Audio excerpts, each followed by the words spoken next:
Hello everyone and welcome to the Victoria Game Engine series. This is episode 3 and today we'll be handling logging and error handling. Before we do anything in this video, I do need to make a quick code edit that I need to let everyone know about.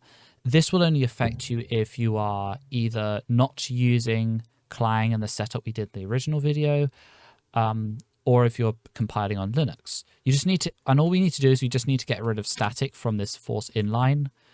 The reason is because when I was testing later on with this setup, we were having problems with force inline not working for classes. So that was a problem on my part, and I just needed to check that in advance. I'm amazed that I didn't pick it up, so that's whatever. But there we are, we fixed it, so everything should hopefully work from now on.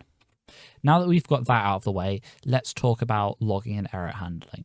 Logging will generally just be the case of being able to write something to a console. It's fairly rudimentary. It's something that every application will need at some point, just as a way to either have debug information or just general information about the status of the app.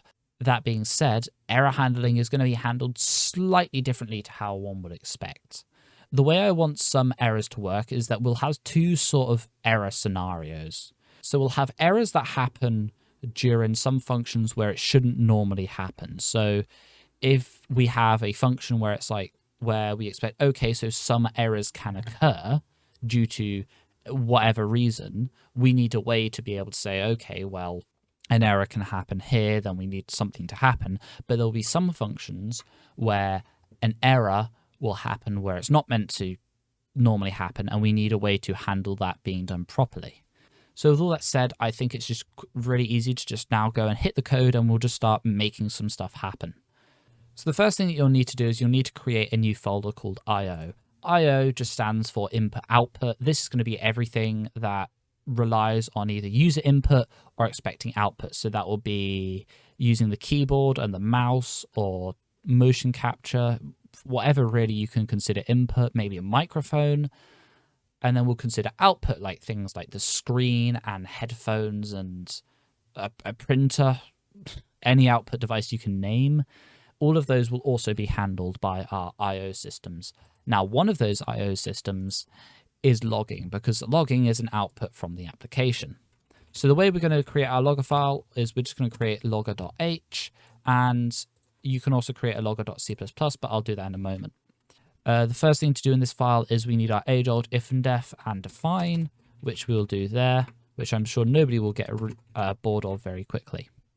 So the way we're going to be handling logging on a higher level is we're going to have one class that every function references that logs our output. So whenever you need to log something, we'll make a macro for it. I'm pretty sure we'll be making a macro for some logging that maybe we need to just do a quick debug. But for the most part, all logging will have to go through one channel. Now, the problem with this is that we want to create a class to handle a bunch of the data and functions that go along with logging and error handling. But the way the classes act by default is that they are meant to be instanced rather than one single area you can reference. And therefore, we need to design our code in such a way so that we can only reference this class once and not have to constantly keep re-referencing it. We do this through something called a singleton, which you may be very familiar with if you've worked with other game engines before and you want to see how it's done on how it is now. So now what you want to do is you want to create a class called logger. And again, it's just going to be like so. Remember, make sure that you add a semicolon there because sometimes C++ is weird about that. So classes in C++ have a few common things that you'll always see in a class. You'll have these sort of three sections that you'll constantly see referenced, which is private, public, and protected. These are three different access types for members of that class. Protected being sort of you can't access it from outside, but a class that inherits from it, which we'll get into a little bit later, can access.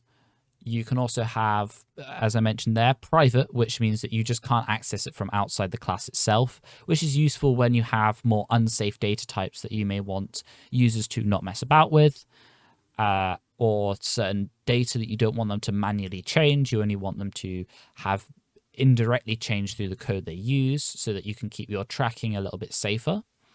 We also have public, which means that you can use the data it's given. So I don't know, if you have a list of 15 things in this one class, well, if you make it a public variable, they can always reference all the things in that list. Or if you want a function that you want every area in your code to always be able to reference, then you need to make sure that function is public. Bringing us back a little closer to what we were talking about with a singleton class, we're just going to write a couple lines of code that I have got pasted here.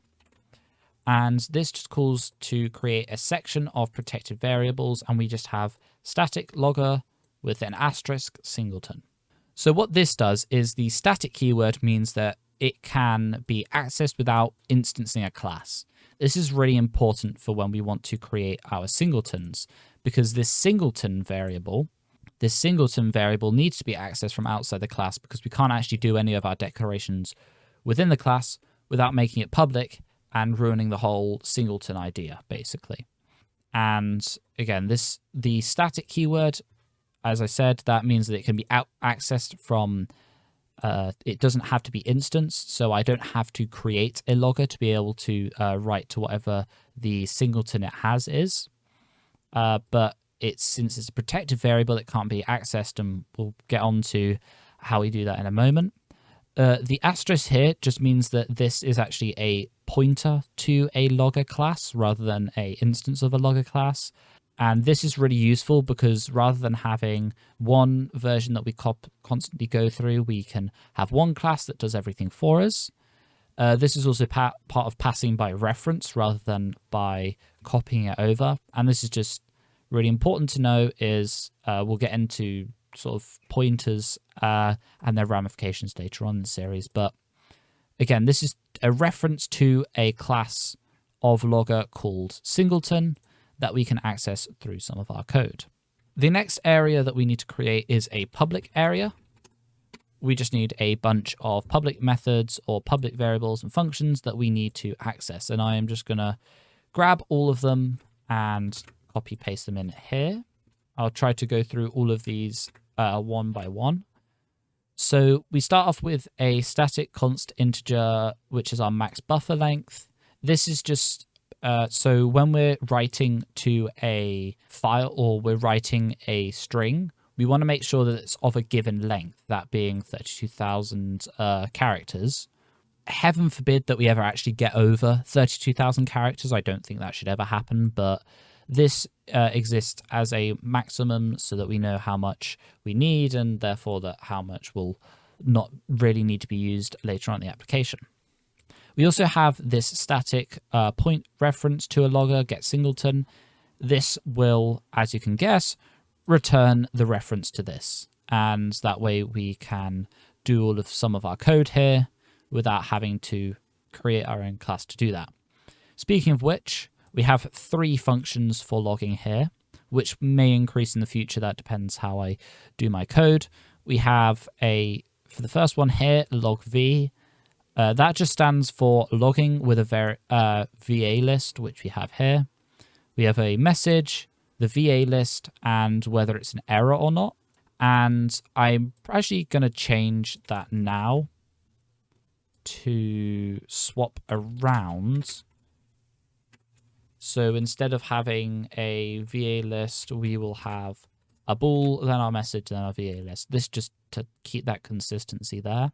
So here for log F, I don't know what the F stands for. I kind of just made it up, but this basically means that we have a logging function with some variadic arguments as specified by the ... here. What that means is that when we're using this message, we'll want to format anything that we add into the function past that message into the message itself. And there are ways of being able to, there is a way that I'm currently thinking of a lot later into the program of being able to not just have a message, but be able to just straight up log integers, floats, shorts, booleans, and all of that, nulls, and I'll put those into a message along with some extra arguments, but I have to do that in the future. So that's just why I'm doing that now. And then we just have a log debug v, which will take a file, function, and line, send a message, and again, some variamatic macros to import into that message. Lastly, we have, I think I said lastly here, well, I'm wrong. Lastly, we have a logger here. This is our class constructor, and we'll just create an instance of the class we are trying to create. With all of that said and done, these are just our starting functions, and I'm just going to go and create our logger.cpp file. And we are going to add some information to this. So the first bit of information we're going to need, obviously, is to include our header file, not our C++, our header file. We are also going to need some standard library includes, which I'll just paste here. So we're going to need stdio.h for our printf, sprintf, and all those functions. We're going to need stdarg for some of our argument stuff, and we're going to need string.h for a little bit of memory stuff. Don't ask me why memory is included in a string file. I don't know. So with all those done, we now are pretty much set up to write our functions. And the first thing that we actually have in this file is we have our singleton, which we will initially instance to null pointer. The reason we do it this way rather than calling it null pointer in our header file is because it's a static member, you can't actually make it have an initial value. I don't know why, but you can't. And this way, it just means that we set a singleton in some instance to equal null pointer. So the next function that we have, of course, from that list was our get singleton item, which we can just call like so. And here we're going to write our definition for this, which is literally to return the singleton. So for those of you who are probably a bit confused right now why we're doing everything in a header file, I think I explained this in our Windows video, but it's easier to explain it now.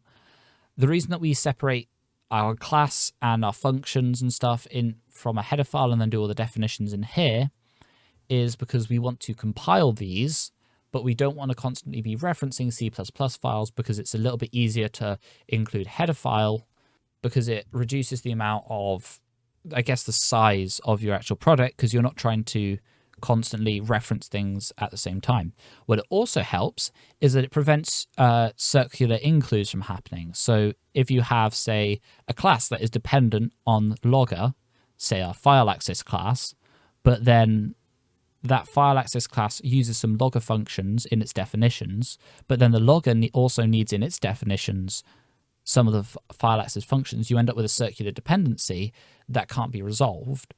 And we resolve this by having a header file so that the actual file definitions don't end up with a circular dependency because all of the actual uses are not what's included. So you don't end up with that dependencies. You can still use each other, relying on one another, but because they're not referenced in the header file, they're not directly included in one another and get a whole problem going on there. So the next function that we're going to write is we're going to write our log v function, which is a void type, and we describe it as log v with our arguments, which I'll just quickly grab.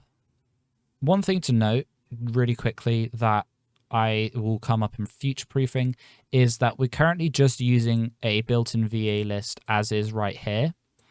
Normally, you want to just use a VA list from stdarg, but because I didn't want to have stdarg included in the header file, I figured it would just be easier to include one right here and use the sort of the GNU-C Clang version of VA list rather than having an include in a header file, because it's really annoying when you include things in a header file because it feels horrible that you're including standard library stuff across the whole application.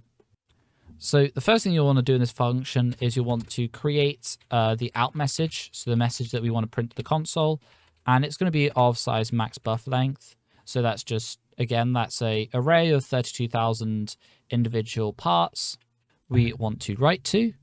The next thing we want to do is we actually want to call memset, and we want to basically take the message, fill it with 0, so null, and it's of size max buff length.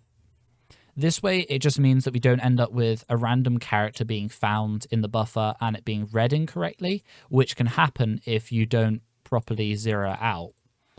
And we'll get to, this is a function that we do want to handle in memory itself, but I've only put memory off till like a couple videos later, just because I figured it's easiest to just have this temporarily before we actually start doing anything properly with memory. The next thing we want to do is we actually want to call vsmprintf, which is a really wacky name. But what it does is it takes the buffer we want to write to, so our out message. It's of size max buffer length. We want to format message into it using our VA list, which is our VA list that we have here.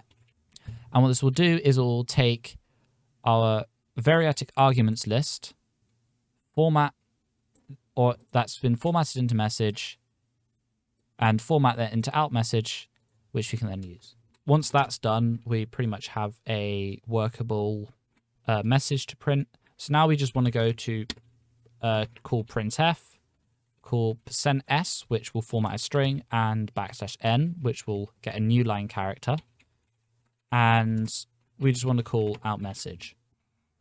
And again, for printf, this will just print this message to std out because it's been formatted into the message there. And that's this function done. It really doesn't do a lot, but that's mainly because we already have our VA list. This function won't normally be used by the user because most of the time a user will not have a VA list initialized, and we will often be using the other versions. This is sort of a helper function that is really useful if you already have a VA list set up somewhere else in the application, but it really isn't useful aside from that. The much more useful function is our logf, which I'm just going to copy and paste the entire thing. I just had to quickly swap is_error from the end to the start to reflect our changes earlier above. Again, that's the problem with copy pasting sometimes. So here, logf just takes an error, the message, and some variatic arguments. It creates a built-in VA list as shown here, calls VA start, which will just format every argument that's referenced beyond that point into the message. And then it will just send that message, or that's what it will do. It will save those variatic arguments into there. And we then send it off to logv with its VA list and the message sent. And then once it's done sending that message, we just call VA end to finish formatting our variatic arguments, which would already have happened because it'll have been printed to the console. So the next thing that we're going to be doing is our log debug v function, which I'm again just going to copy and paste. So here we create and zero out our buffer. We create an argument pointer. We format our extra arguments into this message, and then we end that argument pointer. Then we call logf with false set because we always assume that our debug methods are not going to be errors. We may change this out in favor of actually logging debug methods as potentially being errors in the future. But what this does is it just calls here, I actually forgot a colon there, to say, okay, this is a debug message in the file and the function and line, and then it just sends the message with an extra tab indented to appear in our std out. So the last actual function to do is our constructor, which is called by doing logger, 2 colons, and logger. It doesn't actually necessarily return a type as is, but this is how it's declared. And all we need to do is we need to set singleton, when you can spell it, which apparently I can't, to this. This is a reference to the current instance of a log class when it's created. So all of these functions here, because they're not static functions, they will be able to reference this because it's that version of a class. And therefore, again, that is another way to be able to directly reference it. And it just means that when we call the constructor at any point, it will set the singleton from null pointer to this. And that is actually all of our logging functions and stuff set up. However, we do want to use a slightly better method of doing that. And that is using macros, of course. We are going to have 3 macros that we can use for printing, basically. So we're going to have the first one be defined as print with a message and some variatic arguments. And what it's going to expand into is to get the singleton and to log f, setting it by false because by default we don't expect printing to be an error. And if someone is using it for that way, then that's probably a bad idea. And then we're going to call va args like so. And what this means is that it saves us from having to write this all the time when we want to log something, and we can just call print and include that. You can do either way, but the way I want to do it is I always want to do print because that just makes it a little easier to understand what you're doing and look a little less cluttered when you're writing out the code. The next thing you want is you want another define, and you're going to want to print debug. After all, we created a debug function. Why not have some debug commands? So, well, we're going to need the file function, which in most cases, when you write out function, it doesn't normally highlight as being the function, but this still works. And the line. And again, we're going to want the message and the va args. When you can write va args properly. So last in the list, we're going to want a print error defined. Again, this is sort of just on a thinking about a user rather than our needs, because we're going to be using our error macros in the most cases where we need to say it's an error. So there's no point using this unless you're realistically someone who's an end user of the application. But again, I won't even bother to write out the whole thing because it is, well, we've been through this before. So this is what it is. Again, it just flips false to true when it comes to printing an error.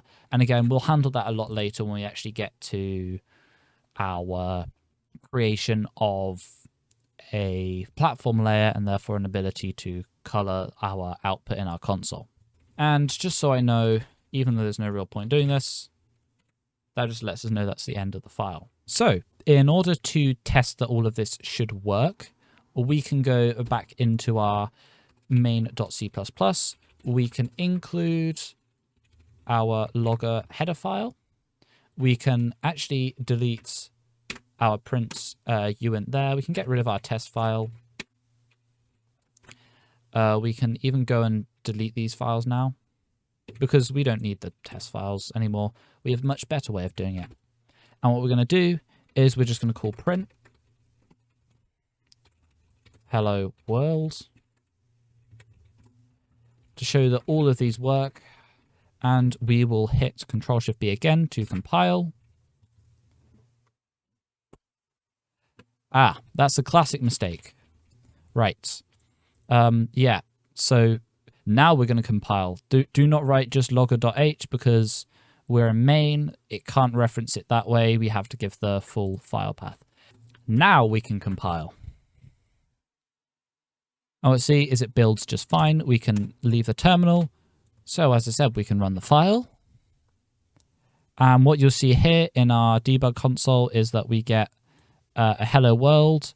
We get a file. It tells us what file it's in. It tells us it's in our Victoria engine folder, main C++, and it's in the function main line 5, and that's the number. And we get another oops. So as we can see, it's all working. Just as something to mention for anyone who downloads from the repo, make sure that when you're compiling on Windows to set that to CPP VS I will probably keep disabling that when we're building for Linux, but for some reason they're not compatible with one another. So I'll need to update that change at some point. Now, on to error handling. Error types are going to be handled in sort of two different ways. So we're going to have our error type, and this is going to be in an enum, and it's going to contain basically every expected error that can possibly happen during any like function that we will expect to return an error to return. And it can be used to debug the error. We can have it go up with a list of error messages that we can then ensure that they are the same size as our enum, and then we can just have our errors be read from the console. And we're also going to have error macros, and error macros are going to be used in such a way so that if a condition is met that it shouldn't be meeting, or if something is null, or if something is out of bounds on an array index, then it will halt whatever function is going on, return quickly, and say, okay, right, this is what happened. I'm going to flag an error. And this way it means that we have sort of two ways of handling our errors, and they are going to differ per situation. So the first error type with our enumeration is only going to happen if we are in a situation where we're not actually trying to return anything, basically. If we're trying to get a string from a function, then there is no point returning an error type because we want a string. So that's what the function's going to return. It's not going to return the error. But if we're in a function where we're dealing with data separately, well, we want it to return an error in case the function didn't handle properly and couldn't make it to the end. So those are sort of the two situations where we'll be using those types. And again, these will be used across the application. So with that said, we need to go and create a new folder. I'm going to call it error. And inside error, we are going to have error types.h. And again, the age-old if and def define will exist in this file. So as I mentioned, we're just going to have an enum called error, and it's going to contain every error type, which I will now paste in.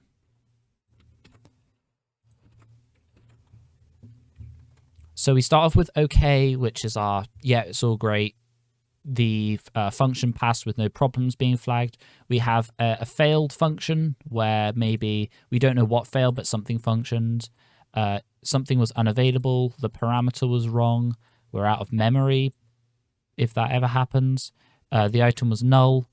A file can't found, can't access, and a maximum thing. And the error max will not actually give an error. It's just for a thing that we're going to do in a moment. And the next thing we're going to want is we are going to want a extern const char of error messages. And this is basically going to be a list of every possible error message in one list that you can take the index or the type of error it is and put that into here, and it will give you what the error type is in a readable format. And that's going to actually be held in a C++ file. And I'm just going to copy all of the data in because it's easier to go through here. So again, error messages, you have OK, failed, unavailable, invalid parameter, out of memory, item was null, file not found, file can't be accessed. And I've put a comma there for a running comma so that when we go and add more, again, this is by no means the full list. This is just the ones that I could come up with in the time I had.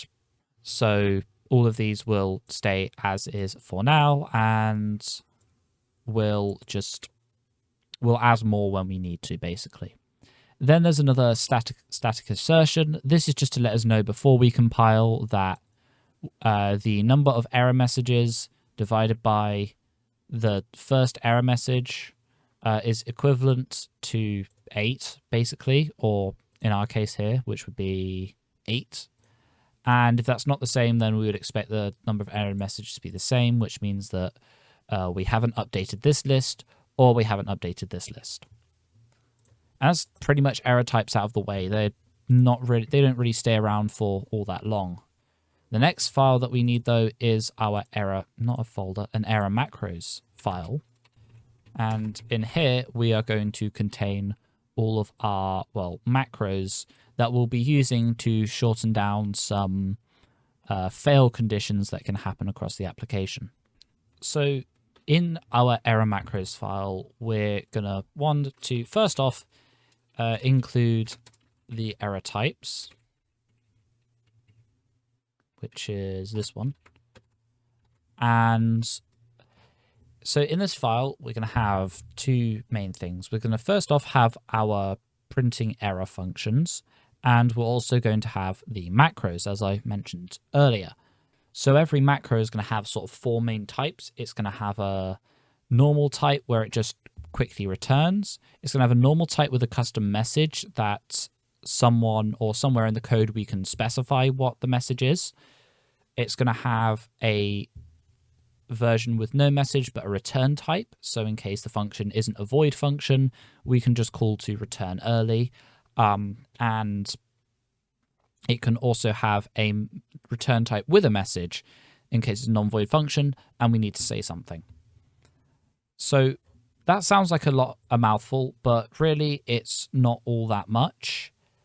The way we write them, though, is a little bit funky. So the first thing we're going to do is we're actually going to copy and paste our two current error messages. So it gives us a brief on what it does. It tells us the file, the function, the line, the message. And here we also have the index error version, which will be used to give the index and the size so that we can always be printing index error messages, which is another type that will appear quite a lot because sometimes you're dealing with an array and you need to let the whole system know. So one quick thing before we do our macros is that we need to have a quick macro that will, when we want to call, let's say, a debug error or a fatal error, we need to be able to bring up a breakpoint in the application and say, okay, something's messed up right here. We need to look at what's going on immediately. This will only this happens because we don't want to sort of just crash the application because something was slightly wrong. We only want to crash the application in case of something really serious happening that means the application can't continue. If that's something with a draw function can't be found, our window wasn't created, something like that, where an error that caused the application to no longer continue needs to be instantly mentioned and gotten rid of. So the way we do that is we have this this debug break function. So here we've got one defined for, again, Microsoft build tools, which is __ debug break. Otherwise, if we're using Clang, we can use its built-in debug trap. There's another version for GCC. So because we don't really care about using other compilers at the moment, it will just, if you're not compiling on Clang or GCC, it will just return debug break as nothing and nothing will happen. Of course, again, in the future, we can change this. And it's probably also worth doing the error macros H thing there because I've got a little confused there. Now we actually get to do, oh wait, no, we don't. So another thing we need to do is we actually need to define the function string. So the function string just means that we take __ function and we change it to this, because this doesn't normally get highlighted, so we can't autocomplete, but this one can autocomplete. You don't really need to do that, but this just makes it a little bit easier to understand when we're doing that. And the other thing that we want to do, which feels awkward to do, is forgetting to put a hash there. So what this does is it takes condition X and just returns X. All this does is it means that we can condense a condition that we would normally check in a macro so that some of its weird conditions that can happen, that sometimes do happen, is already dealt with, and then it's expanded into checking if that's true, and then it can, the application can deal with all of the errors that we will get. Speaking of which, we have some errors to deal with, and I am actually going to copy and paste them. I'm going to copy and paste a couple right into the file.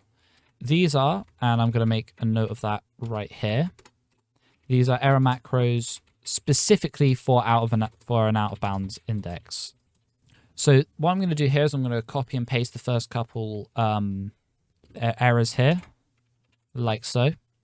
All this does is this is our error out of bounds. It just says the index given was out of bounds, and it just calls index error. Index error will just give, well, an index error of the index and the size, and it will send that out to the console. We use these backslashes here because definition macros normally expect you to write them on one line, but the backslash key allows you to write them over multiple lines. So here, the reason we have two function declarations is because when we set this just means that we don't always have to include a message. It's already set here so that we can just say, okay, the index given was out of bounds. We can still print an error, and we do the same thing there. And now we can paste the other two in. Just need to do a quick little edit to those because they were using the printing error rather than the index error for whatever reason. And now these will just, so again, as I said earlier, we have the file function line, the index, the size. It says the index given was out of bounds. We get a message. We get here, we have a return, and we have a return and a message. So all of those errors are sent as you would expect. Now, the next thing we're going to do is we are going to get the rest of our messages and paste these in. Again, these are just macros, and these probably aren't all of the ones I'm going to use, but for now, these are all the macros I'm using, and there is a lot of them. So we have the same thing for just failing a condition. So if the condition given is true, then we want to say, okay, it was true. Well, there's a problem. Log that error. And we also have the same thing for returning and a message. And we also have the same thing for null. Sometimes in the application, we'll want to check if something was a null pointer because we need to know that it wasn't meant to be null in that case. So, and that's just checking that everything there is okay. And here we do have our condition fatal. All this does is it lets us know that a condition was true and that a fatal error has occurred. And then it calls debug break and return. In reality, all we really need to do here is we just get rid of that and change this just to a condition. Because for the most part, when we are looking at a fatal condition happening, we want to quickly look through our debugging information, look through the stack and see what went wrong, rather than having the debug break happen a lot earlier in the application, or us not being able to look at things and it just returns a value. And this just means it's a more widely used function rather than having a non-return type. Now that all of this is sorted, what we can do is we can create our error macros.c++.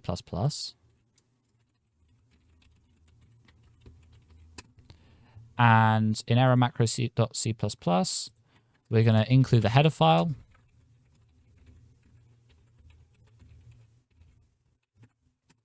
And we are actually also going to include our logger, because we're going to need our logger for a few functions. And the two functions are as follows. And here they both are. So here we have our logger get singleton, and we just call to log, and it just says the file, formats that to the function and line, and just says an error occurred and the error message there, optionally if it exists. I have added a to-do for this, and I'm actually going to copy and paste that up here as well, because I do want to make it so that when we are printing our error message, we can double check that the message itself here has actually been said, or sent, so that when we call to say an error occurred, well, we know that there's already going to be an error message by default, but we don't know if there's a user message. There's no point having this if that's just going to be blank. However, that is quite literally everything that we need in this file for now. We may, again, revisit this, re-go over all of the macros, add more macros, remove some if we don't need them. But again, this was a lot of setup. And just to show that it's working for just one confirmation, we can go up to our includes. We can include core error macros, and we can just call to error. Let's say we want a fail condition message return. So we want something to fail, and we want a return message out of it. And the fail condition will be true. We want to say that we're testing, and we're going to return 0. So here we've just got an error fail condition. It'll send the message, and it'll just say, okay, we're testing, and it returns 0. And one thing I did notice really quickly was we needed to include our core-typedefs.h, because otherwise it wouldn't have this string, the str function here, that wouldn't be defined. And of course we need it for our typedefs to work. So I've just added that in there really quickly. But again, we can see that this is working by building. We can just exit that. We can run here.